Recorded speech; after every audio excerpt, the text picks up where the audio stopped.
Welcome to the SRS Podcast. I'm your host, Aaron J. Babyar, and I'm the Director of Support Raising Solutions.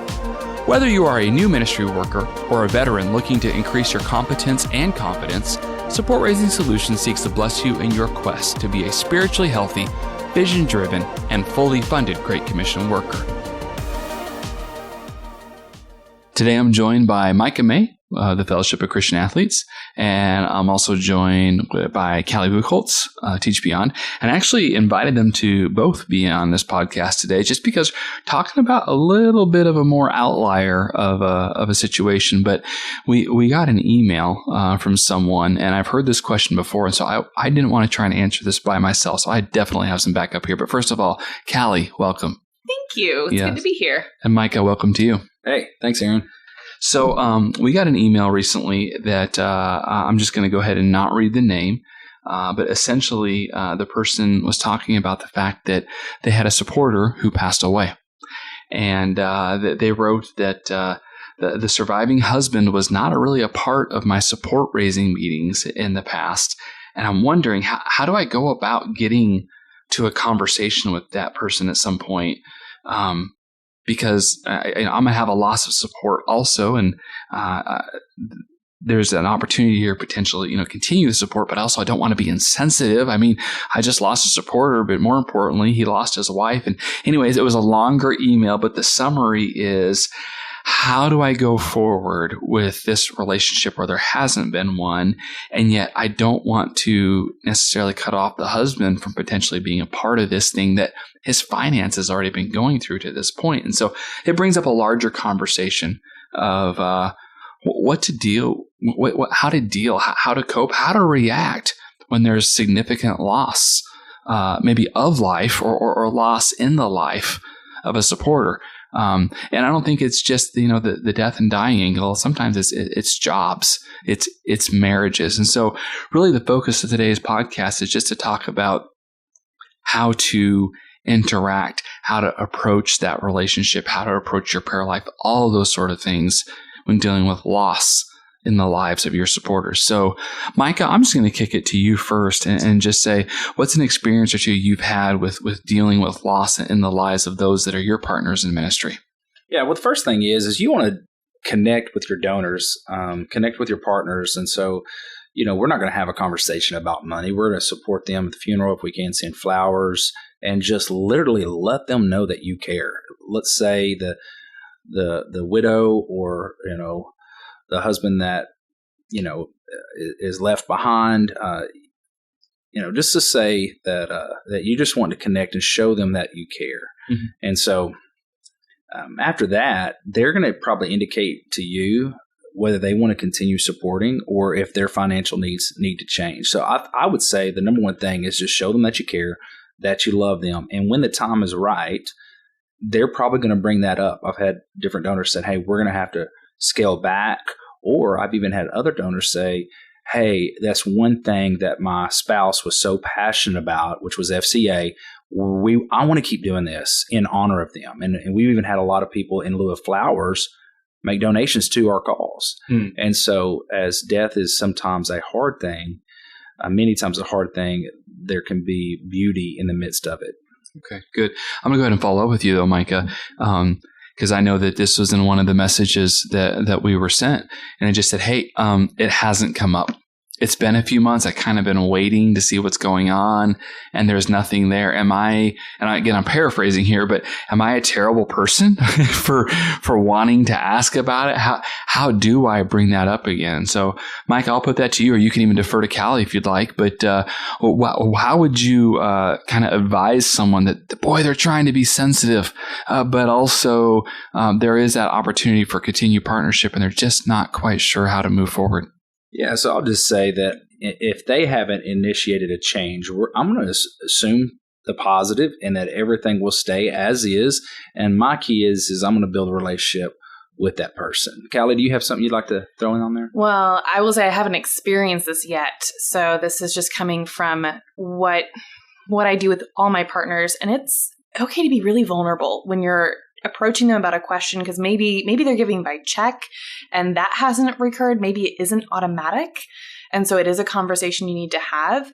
And one of the things I see is people get so caught in trying to have the perfect script that they lose that opportunity of just saying, you know what, I am so concerned that the first thing you hear from me is that I care about you. Mm-hmm. I have a question. I think it's a conversation we need to have about the support you and your previous spouse have had towards me, and it's been such an encouragement. But I'm worried that you're going to hear that more than my care and concern for you. Mm-hmm. How can we have this conversation? And literally start there. Yeah. Yeah.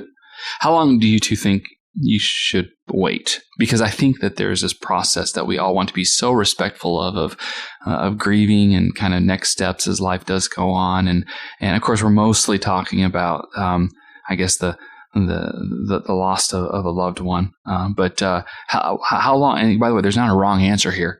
I don't know if there's a right answer here, but what's kind of your initial thoughts as far as how long it might be before you say, I'm just going to go ahead and say, I'm going to initiate something after X amount of time? Yeah. So as I'm, not 100% sure of an exact time. I think so much of it is case by case basis based on the relationship that you have. Right. Every situation is a little bit different and the interaction. And so I think I would just take that before the Lord in prayer. Mm-hmm. I would also not, lean a little more towards not being afraid of having that conversation. When I was 16, I lost my brother tragically, and some people just didn't know what to say. And what I realized through that is just being open, being honest, sharing your heart, and just having that conversation. When God leads is the right time. Don't put it off for 8 months or a year just because you're afraid of what it might seem like. Mm-hmm. When you go to Him in love, let God lead, and I think He'll take care of the rest. Good. Callie? Oh, I don't know if I have much to add beyond it's so important to be aware of what's happening with your partners. Are you hearing that they're interacting and talking about other issues other than just being so caught in that grief? Are you communicating regularly to be aware that that is happening? Mm-hmm. So there's not an easy answer, I think, is consensus. No. You might put 2 months on your calendar and say, all right, how do I feel right now? I've been praying about it. Is it time? And you might get to that point and be like, nope, I'm going to put 2 more months on my calendar. Like, you might need to set yourself your own reminder just so that you are being diligent to pray and seek the Lord for His timing. But I think the consensus here is that there's not an easy answer. We want to err on the side of grace and love and sensitivity, rather on the side of show me the money. If you love to read, we have an entire blog article archive on support raising, from biblical encouragement to practical tips to stories and personal experiences. Meanwhile, there's different articles that are more along the lines of shaping culture, elevating training, and building infrastructure so that you can multiply your coaching within your missions organization. Either way, you might want to go check out some of our articles at supportraisengsolutions.org/blog.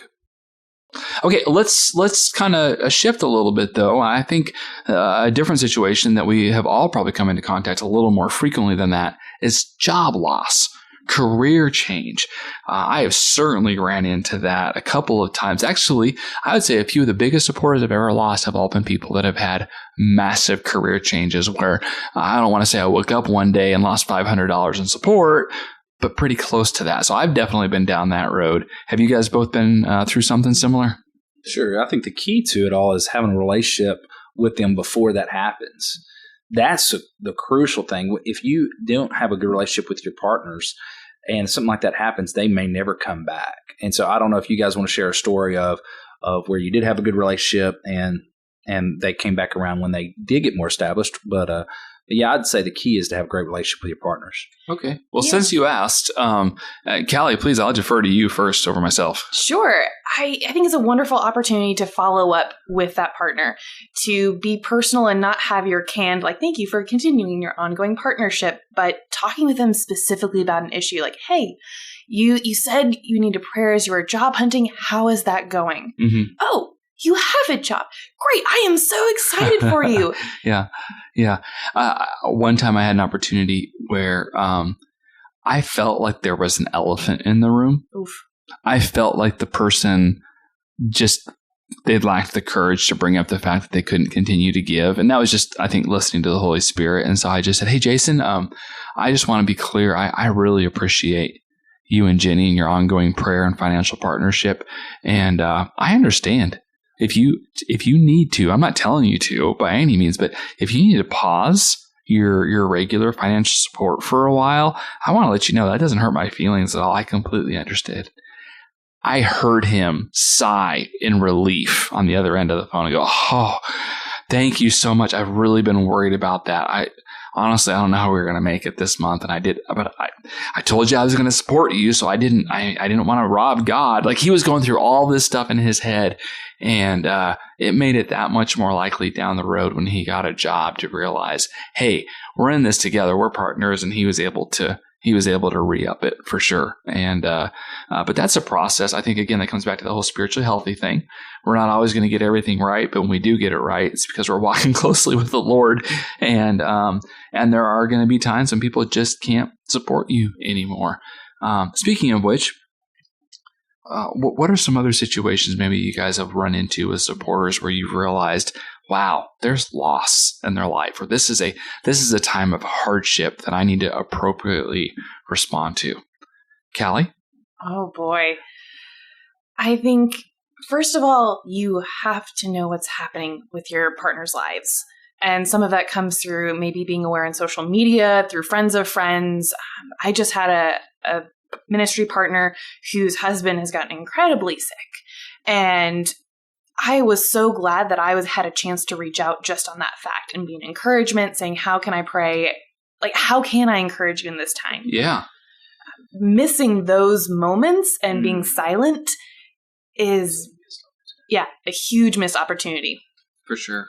Yeah, I would say I had a donor that had a heart issue, and I went to visit them in the hospital, and it turned out that he was going to have heart surgery, and the doctors gave him a 50-50 chance to live. And so just being there with them, and what's crazy is this was a gentleman that normally played golf 4 or 5 days a week, was retired, and he kind of had to come to Jesus moment. And he said, Lord, if you get me through this, I promise I'm going to serve you for the rest of my days. Well, after that, he really got plugged into FCA. He was always a giver, but he was on the outside. After that, he started cooking for our college kids at our FCA camp. He would come and serve at the college retreat, coaches retreat, and it's just amazing to see that opportunity where me just showing up and praying for him, God birthed something in him to give back and to get more involved. And if I wouldn't have been tracking with them, I wouldn't. And that came after I met with them face to face in their house just earlier that week. And so it was just the right timing, but I didn't miss that opportunity. And because of that, this partner has raised his support twice since then, and we've become great friends. And so I agree with Callie, just don't miss those opportunities. Don't be silent. Even if you don't know what to say or do something. Yeah. Yeah. Well, as we move to wrap up, I think one of the things I'm hearing both of you say is communicate love and grace. In so many words, communicate love and grace. And we're not anti-social media around here, but sometimes it might be really easy to, click the crying sad emoticon or something for someone, but that's not super personal. And I'm not saying you shouldn't do that, but there might be times, particularly if this is someone that's partnering with you for the sake of the Great Commission, they're faithfully praying and giving, and they're a part of what you're doing for the kingdom, maybe that emoticon thing isn't quite the appropriate response. Maybe the best thing you could do is close up the app and pick up the phone, or maybe even text them directly and say, hey man, I saw your post. My heart is hurting for you. I'm stopping everything I'm doing right now and lifting up you and your family. I think that carries a whole lot more weight. And I'll tell you, wow, I'm emotional for a second here. A lot of people know my wife has been through an awful lot of stuff health-wise, and it has meant a lot.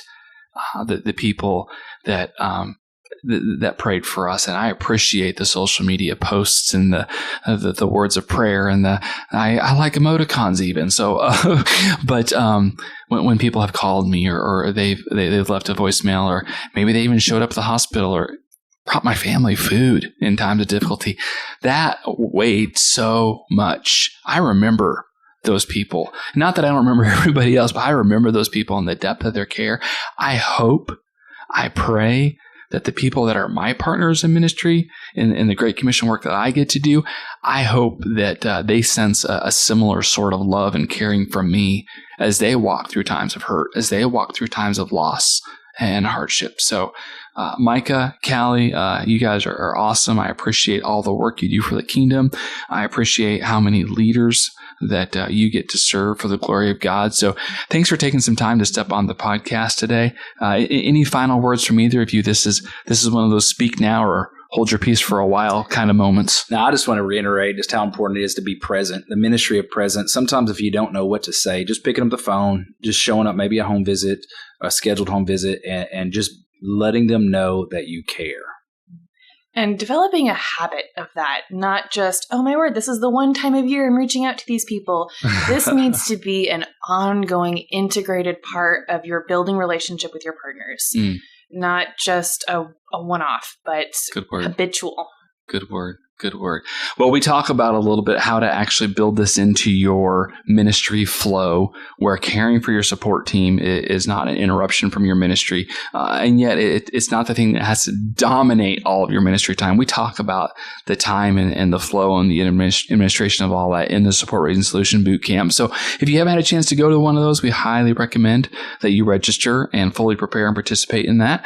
And if you have been through it, just remember back and maybe look through your workbook, because we think it's important that you do care for your supporters as they're going through times of loss, but that doesn't mean it needs to take you away completely from the main ministry work that you're normally going to be doing. So appreciate both Micah and Callie very much. And we're going to go ahead and wrap up this podcast. So God bless. Thanks for joining us for this episode. We would love to hear your ideas for future content. Please visit supportraisingsolutions.org/feedback to share your thoughts and questions. Also, wherever you download your podcast from, be sure to subscribe for future episodes and come back each week to gain more insight into the process of building and maintaining your personal support team.